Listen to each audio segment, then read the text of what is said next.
नमस्कार शेतकरी मित्रांनो, मी रेनेसन्स कंपनीचा प्रतिनिधी उमरखेड तालुका. आपण आज आलेलो आहे संतोष भाऊ सोनवणे या शेतामध्ये. यांनी आपल्या कंपनीचे रेनेसन्स कंपनीचे पंचम शक्ती हे ड्रिपमध्ये सोडण्यासाठी वापरले होते. तर थोडक्यात त्यांना आपल्या रेनेसन्स कंपनीचे पंचम शक्तीचे रिझल्ट कसे वाटले ते सांगूया. नमस्कार, मी संतोष आनंदराव सोनवणे, राणा ढांकी तालुका उमरखेड जिल्हा यवतमाळ.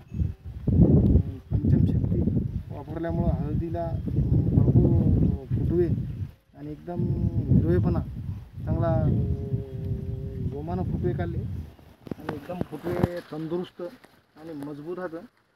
या हिशोबानं पंचम शक्ती हे फार जबरदस्त आहे. एकरी डिचिंगमध्ये तुम्हाला 2 लिटर घ्यावं लागेल डिचिंगद्वारे आणि ड्रीपद्वारे 5 लिटर एकरी सोडावं लागेल. या हिशोबाने तुम्हाला त्याचे रिझल्ट चांगले